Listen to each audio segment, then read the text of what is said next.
right, welcome back to TechTake. Join us live now is Eric Yaverbaum. He's associate publisher of Social Media Mags, and he's an author as well.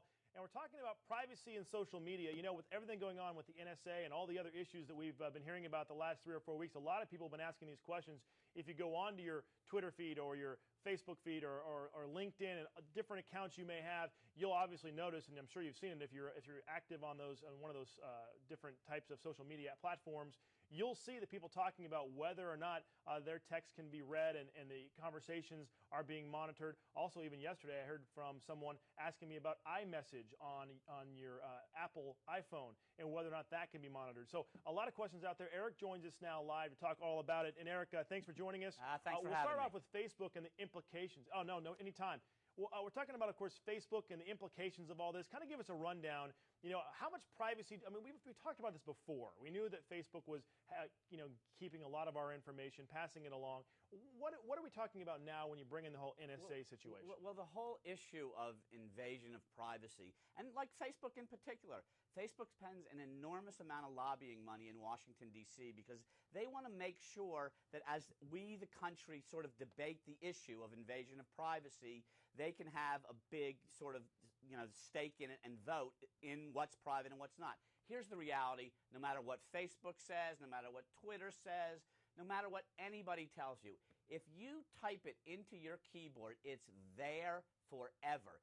Digital fingerprints. Forever. Whatever you're doing on the internet, like the real world, it doesn't disappear, and it is recorded forever. I mean, if you look at the, recently with the whole thing with Edward Snowden, the NSA had a document that was public. It was a fact sheet. Well, they decided, things were getting a little squeamish. Let's take it down. Well, they took it down, so that means nobody can see it anymore, except for the fact that everybody who has ever seen it or downloaded it has it. I mean, Huffington Post yesterday did something where they even gave you a link to get it. So once you put it out there, you can never, there's no vacuum cleaner to suck that information back up out of the internet. Don't put it out on the internet unless you want people to know about it, period. Right, and I remember we originally talked about this on this show about a year ago. It was about your employer or maybe the school you want to go to and how they were going online and going to a lot of your accounts and looking up your pictures and some of the things you may have posted. But this is the implications here, especially when you're talking about government surveillance. I mean, they've really stepped it up a notch. I mean, this is more than just a potential employer seeing you holding a Dixie cup full of alcohol at a party. That's right. It's more, and I've been saying for years is that probably, I would say in the next decade, somebody's going to run for President of the United States. For President of the United States, they're going to look real good until something that they did on the internet comes out and they're going to blow it. It's going to be like somebody sitting on Gary Hart's lap because of something they did on the internet. It doesn't matter at all. You're leaving breadcrumbs every single solitary time you go on the internet. Kids in college the generation in college right now, they know about that. They know to take down their pictures that they shouldn't have up. They know that they should change their privacy controls, and so do a lot of people. But it doesn't matter. Once it's in there, can't take it out. One of the other issues I think that we have to deal with, and this is something that we're talking with some of our folks as we look into the NSA story and so many other stories that are going on right now in Washington, and that is the idea of semantics. For example, they can stand up there in front of a podium and say, we are not recording anybody.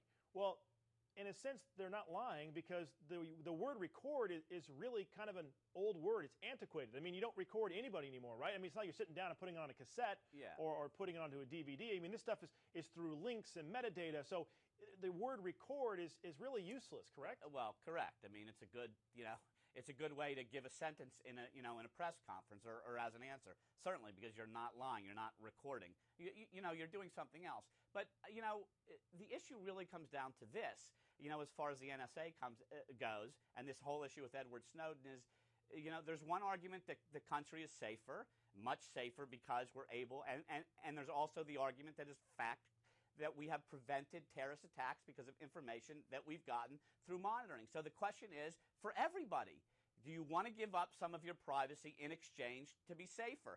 Or do you feel so strongly about your privacy that you don't want to? Yeah, that's a very good point. I mean, it comes down to, I mean, how much are we willing to give up? And then you have the argument also that people will say, well, obviously we didn't find out what was happening in Boston. You know, we let that somehow slip through the cracks. So while they may have thwarted some potential attacks, there's other ones that they haven't been able to get a handle on. Yeah, so I think that's something to bring up as well. It's just, you know, it's one way of defending the country, one way. You know, has it gone too far? I mean, that fact sheet that the NSA took down, I mean, if you read the whole thing, it really boils down to, and then the secret court decides whether or not we can monitor whoever the secret court is. It's not Congress, it's not the country, it's not our laws, it's not what we think. It's just the reality of what things are today. And we can make all sorts of rules about this. We can have all sorts of privacy about it. I have been telling people for at least, I don't know, a decade, you type it on your keyboard, it is there. It is not going to go away, and it doesn't matter what anybody says. So, you know, in the case of the NSA, have they, because of the way that they monitor everything electronically, saved many people's lives? Probably they have. Have they also, in the same breath, invaded some people's privacy who don't even know they're being invaded?